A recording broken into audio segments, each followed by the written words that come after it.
Thalassery railway സ്റ്റേഷനടുത്ത കുറ്റിക്കാട്ടിൽ നിന്നും ബാഗിലാക്കി ഒളിപ്പിച്ച നിലയിൽ കഞ്ചാവ് കണ്ടെത്തി. റെയിൽവേ സ്റ്റേഷനിലെ 2ാം പ്ലാറ്റ്ഫോമിന് സമീപത്തെ കാട് പിടിച്ച സ്ഥലത്ത് ഷോൾഡർ ബാഗിലാക്കി ഒളിപ്പിച്ച നിലയിലായിരുന്നു കഞ്ചാവ്. രഹസ്യ സൂചനയെ തുടർന്ന് തലശ്ശേരിയിലെ RPFും കൂത്തുപറമ്പ് എക്സൈസ് സർക്കിൾ ഓഫീസറും സംയുക്തമായി നടത്തിയ തിരച്ചിലിലാണ് 3 കിലോ 600 ഗ്രാം തൂക്കം വരുന്ന ഉണക്ക കഞ്ചാവ് കുറ്റിക്കാട്ടിൽ ഉപേക്ഷിക്കപ്പെട്ട നിലയിൽ കണ്ടെത്തിയത്.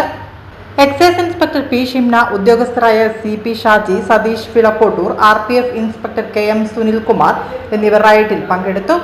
ട്രെയിനിൽ കടത്തിക്കൊണ്ടുവരുന്ന ലഹരി വസ്തുക്കൾ പ്ലാറ്റ്ഫോമിലെ പരിശോധനയിൽ പിടിക്കപ്പെടാതിരിക്കാൻ സ്റ്റേഷന് സമീപത്തെ കുറ്റിക്കാട്ടിൽ പതിവാണെന്നും വരും ദിവസങ്ങളിൽ പരിശോധന കർശനമാക്കുമെന്നും എക്സൈസ് ഇൻസ്പെക്ടർ P. ഷിംന പറഞ്ഞു.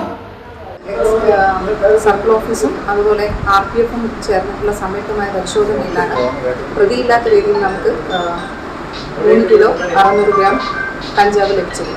തീർച്ചയായിട്ടും കഞ്ചാവിനെതിരെ RPFും കൂടെ ചേർന്നിട്ട് നമ്മൾ ശക്തമായ പരിശോധന നടത്തുകയും മുന്നോട്ട് അതുമായിട്ട് ബന്ധപ്പെട്ട കാര്യങ്ങൾ ചെയ്യുന്നതുമാണ്.